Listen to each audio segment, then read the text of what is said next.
Evening. Forgive me for looking a little rough. I just got cleaned up and I'm ready for bed. I actually got to be up real early in the morning, but I didn't want to put this video off for another evening. Um, 1 second here.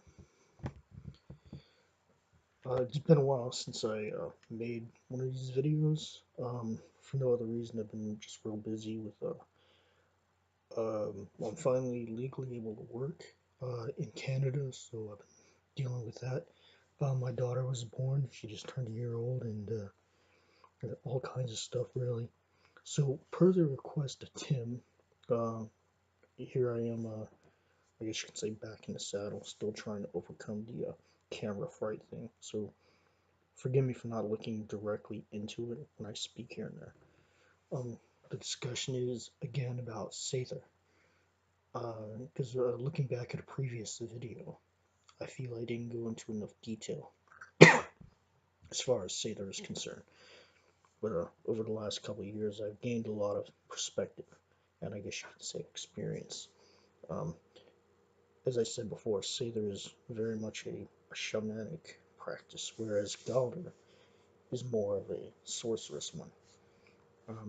With Sadr, we are trying to obtain insight to get information to work with the spirits of nature, ancestors, even the gods. It's kind of an umbrella term for um, so spirit work, weird working, astral projection, out of body experiences, visionary states, trance work, breath work, necromancy, divination. Um, it's it encompasses a lot, really. Um, now, the primary component of Sather is the altered state of consciousness, more accurately, trance work.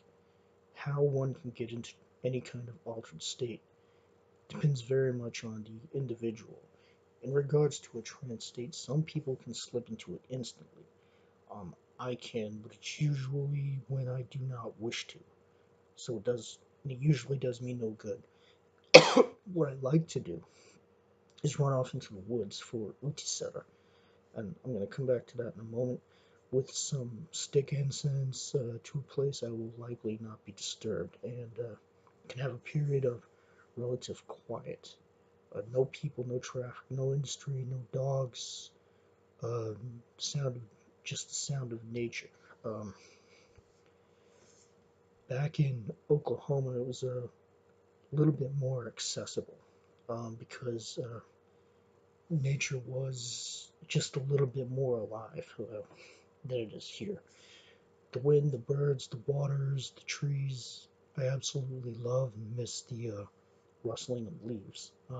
Here, the trees don't really do that because it is all mostly evergreen. But what I mean by the sound of nature, like the sound of silence, focusing on one's breath, heartbeat, etc., are all very helpful in shifting consciousness into the right frame of mind for Sather. Sometimes I use this drum that I have, other times I chant, which I'll also have to come back to. Other times I fast for short periods of time. Some people dance, some people listen to ambient and meditational music. It's really a matter of finding what works. Some people do ordeal work, which is can be somewhat extreme.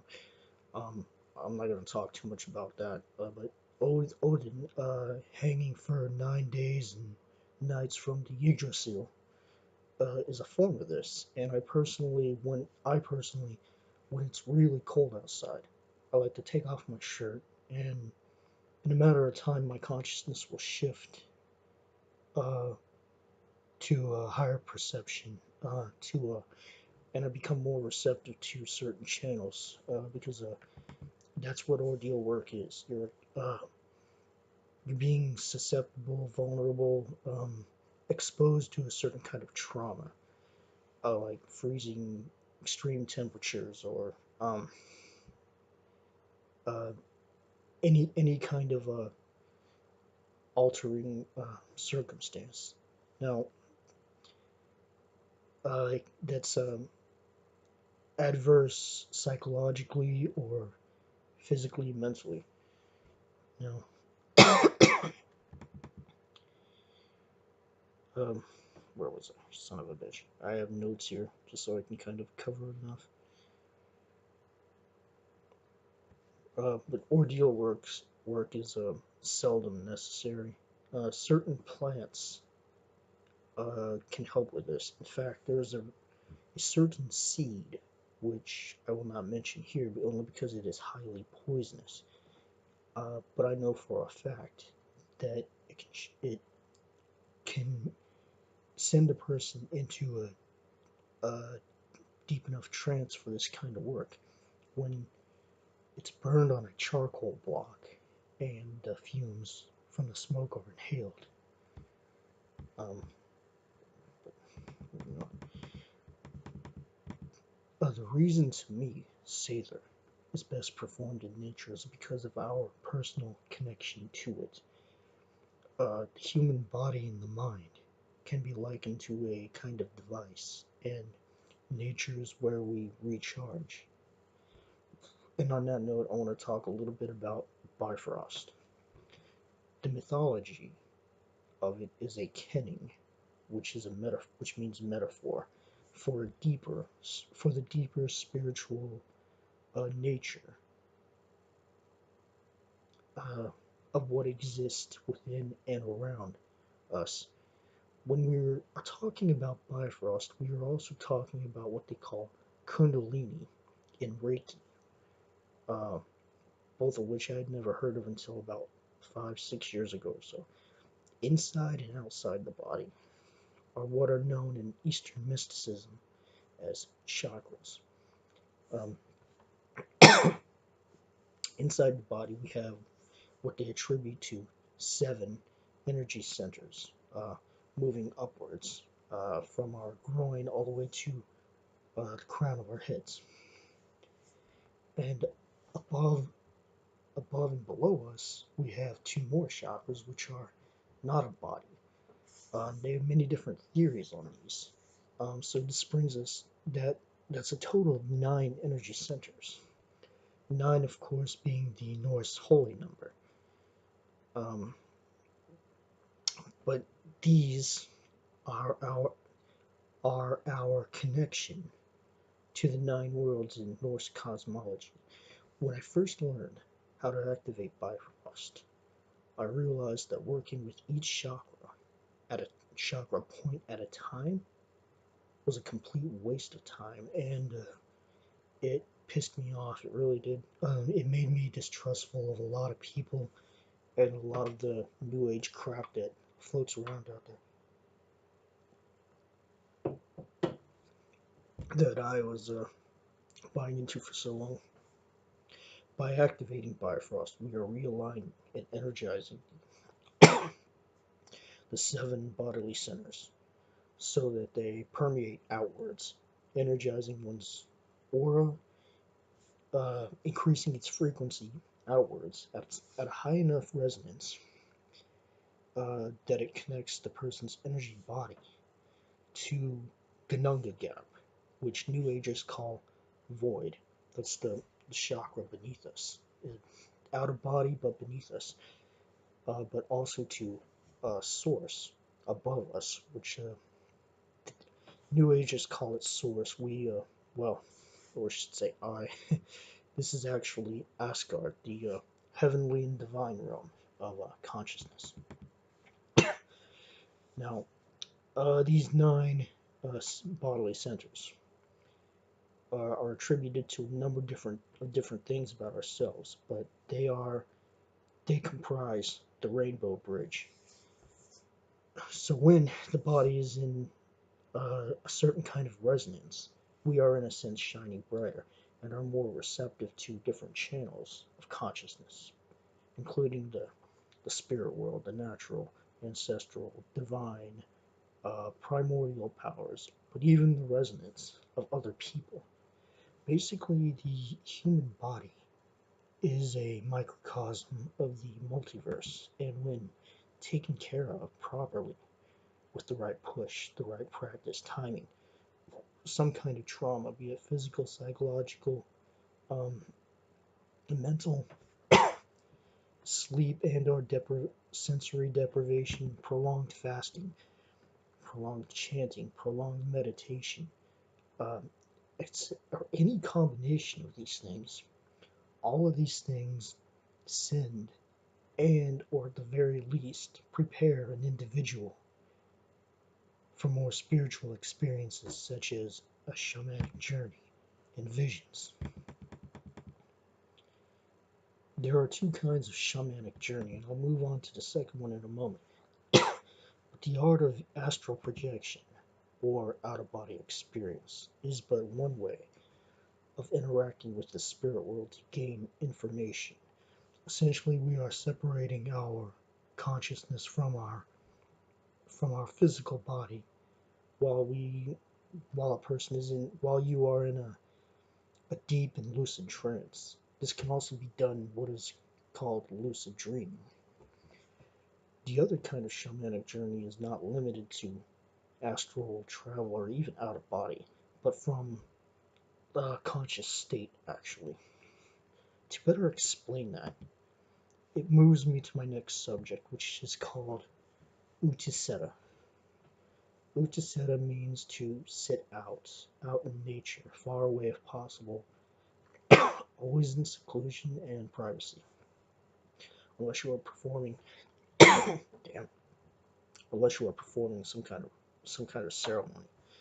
Utiseta is essentially a meditational way of slipping into trance, but it is also very much like spirit questing. My point is, we don't always have to travel out of body to interact with the spirit world. Sometimes the spirit world will interact with us on the physical plane here. If we can become more receptive to them with our natural senses, be it clairvoyance, claircognizance, clairaudience, name it, and Utiseta can be that kind of ritual, but for me it's running off into the woods and meditating until I receive some kind of insight or have some kind of vision or some kind of encounter.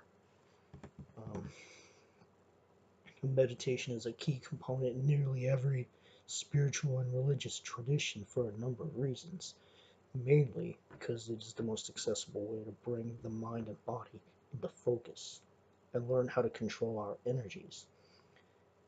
I mentioned fasting, and if done right, preferably in a way that's not going to kill you, uh, because some people shouldn't bother because of certain health reasons and whatnot. But during Utiseta or any kind of meditation, for that matter,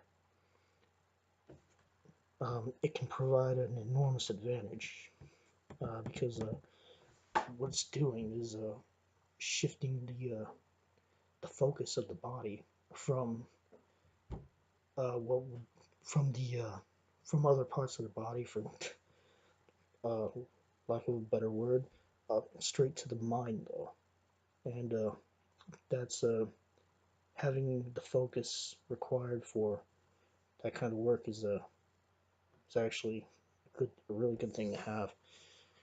Now, all that being said, Utiseta is not just a meditational practice, but it is how we can reestablish our connection with nature and learn to communicate and interact with other realms of reality. I can kind of liken it to a scene from this movie. It's an old movie called Clan of the Cave Bear. Um, the Neanderthal shaman is sitting fireside on a high cliff at what is either sunrise or sunset, and is meditating until the spirit of a cave lion shows itself to him. So, moving on. Sitya Ihagi, translation, to sit on a barrow. A barrow being a tomb or a gravesite, that of an ancestor or anyone who has passed. In practice, it is similar to Utiseta with one difference. We are attempting to contact and receive information from the dead and the departed. ancestral knowledge or some other form of information. It's very much a form of necromancy. Uh, it's meditation, sure, but it's just as much a divination. The misconception of necromancy is you are bringing the dead to life. That's movie stuff. You're not reanimating a corpse. As I said, you are trying to gain information through any number of means from the departed, such as out of body communication or heightened awareness, dreams even. One such occasion, and I don't want to talk too much about my experiences or my exploits or whatever. I was sitting under this enormous spruce tree, which is in this family cemetery down the road. It's basically the site where a house used to be and it burned down, and sadly, very, very sadly, heartbreaking, the family were they all died in it. Um, I was sitting under this spruce tree in that yard. Well, it's their cemetery now. There's gravestones and everything, but um, I had established some kind of contact with something I did not quite expect, nor did I have any clue what it was. I still don't. Whatever it was, I heard it clearly. It was immense, imposing, intimidating, and actually, it was pretty frightening. So much so that I refused to open my eyes until I no longer felt its presence, let alone its breath in my face. Um, yeah, it was pretty scary. pretty. It was one of those things I could tell was just not really uh, of this reality. And even if I had opened my eyes, I might have broken contact and probably just saw nothing but an open yard. Because divination is an element of Sadr, it brings me into my next subject. Spa. Spådom. A spa mother, or a spa kona, is a man or woman who is able to find insight through the interpretation of nature, weather, seasonal patterns, bird and animal behavior, vision questing, utisera, hagisera, fire gazing, sky gazing, stargazing, any kind of scrying, not in some mirror or crystal ball, but something natural and pure, like a body of water or an empty sky.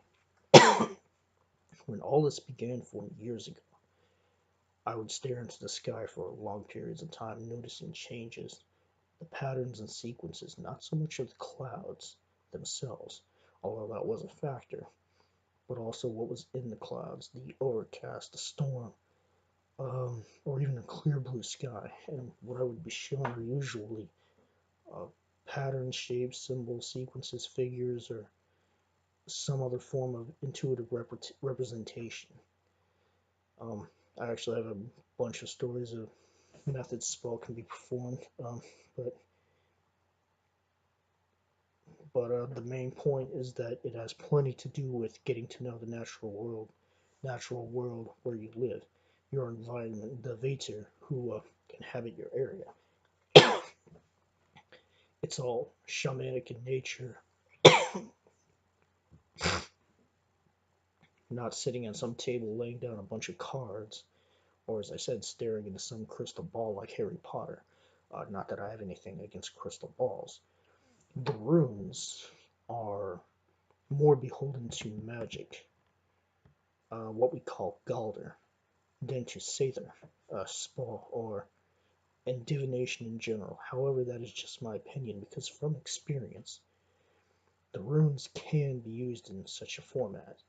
Now, I do not wish to try to explain that contradiction of mine because I can hardly make sense of it myself. All I know is in the past I have used them to a great effect for divinatory purposes. However, we don't typically, even in the sagas or whatever, wherever you can find information about Sather,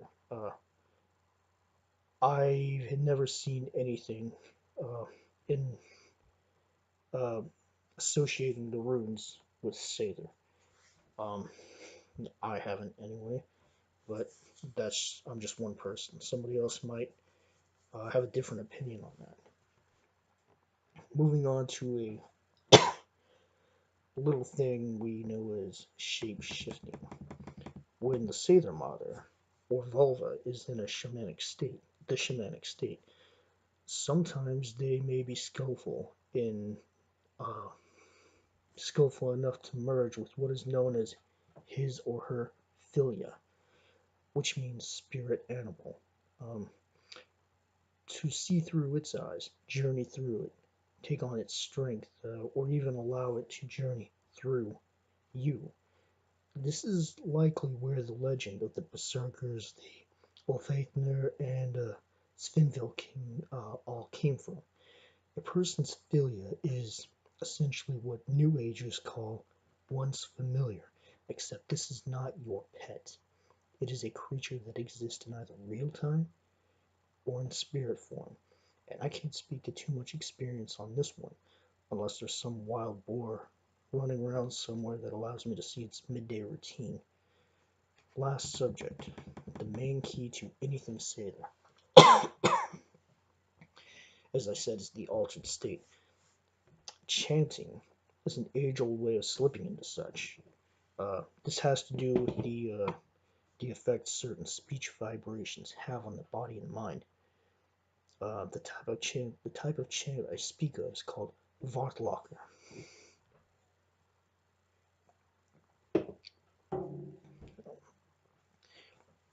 It is a type of chant that is more sort of a spirit enticer,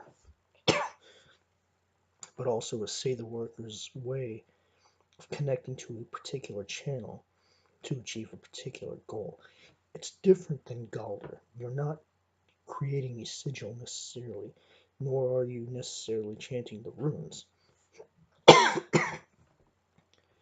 Vardlocker is also not a chant that you compose, although you can try and don't let me discourage you, but it is actually something that is found or given to you through spiritual means. It's very similar to the Sami tradition known as yoiking. It is something that you receive and sing when necessary. I have personally received one to invoke the memory of my grandfather, who we lost not long after I moved to Canada. Vardlocker aside, chanting alone, as I said before, is one of those ways to slip into receptiveness among many other things. Sometimes it can send you into trance. Sometimes it can antagonize a troll, which you might not want to do. But like yoiking, Vartlocker to me seems to be deeply personal and somewhat from the heart. There is a modern practice in Scandinavia today known as culning. Now, it may have nothing to do with spirituality or Sather at all, but there's this lovely girl from Sweden named, let's see if I can say this correctly, Jana Jinten, who can explain it so much better than uh, me. And you can find many of her videos on YouTube. Culling is kind of like a yodel, and I'm actually somewhat fascinated by this. That's why I'm even talking about it. It's kind of like a yodel, and seems to be done at a high enough pitch that the one's echo uh, resonates off the through the natural acoustics and frightens the far off sheep or cattle back towards you and not away from you, as if they are running from the echo instead. So that's my theory anyway. And because it utilizes natural acoustics and familiarity with one's locality, who's to say it was never really relative to Sather at any point? I like to try to connect the dots, even if it leads me nowhere sometimes. um, anyway, I should be signing off now, but before I do, we'll talk a little bit about the history of Sather. There's actually very little to discuss in this respect that I have seen, that is.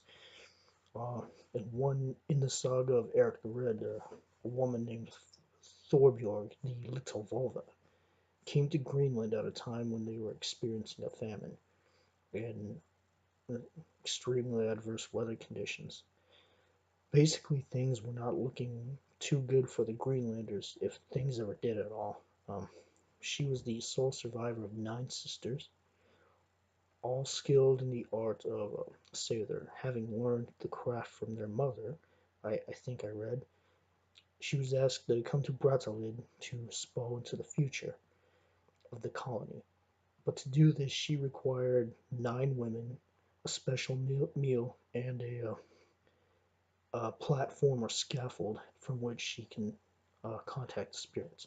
The only problem she faced was none in the colony, save for one girl, knew the song she required to perform the ritual. So this girl was obviously recruited for such and proved to be very helpful.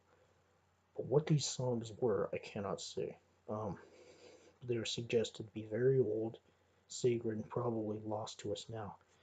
But at some point may have been very common to sailor workers of old Iceland and Scandinavia. In a, in a movie called Outlaw, the Saga of Gisli, uh, a sorcerer is recruited to destroy Gisli because Gisli is caught up in a blood feud with some douchebag. Um, at the beginning of the film, the sorcerer carves, stains, and scrapes these runes on a stave into a bowl, presumably filled with mead or ale, which he is later throwing to the 4 winds. That is obviously a form of Galder, but in the later part, he's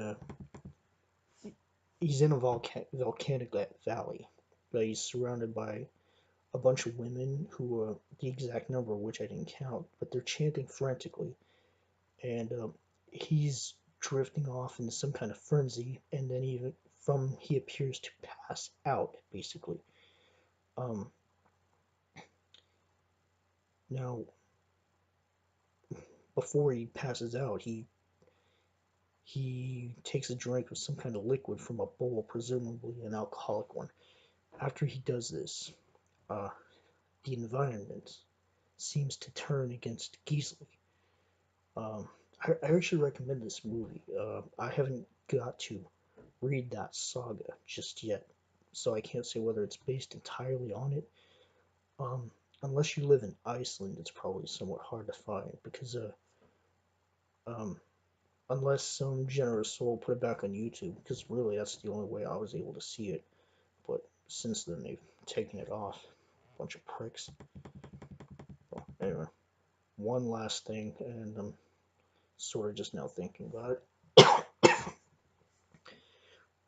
Alcohol has played a part in our spiritual past also. Mead being a type of wine, if fermented strongly enough, it could have been consumed to send the person who drinks into a kind of ecstatic trance. Today, nobody would conflate alcohol consumption with spirituality. If you are familiar with the ancient Greeks, more accurately, the Dionysian mysteries, or the cult of Dionysus, uh, who was the god of the vine, god of the grape, the god of wine, poetry, ecstasy, frenzy, somewhat characteristic of Odin. They would go into the forest and drink until they reached uh, primal frenzy, inspiration, altered perceptions of reality. I'm not saying ancient Scandinavians did this. I would like to do some research on that myself. I'm only saying that wine, also mead, has obviously been a part of our spiritual past, the same way Sather was and still is. Uh, but I'm signing off now. I hope I covered much more this time. You all have a wonderful evening, and thank you so much for watching.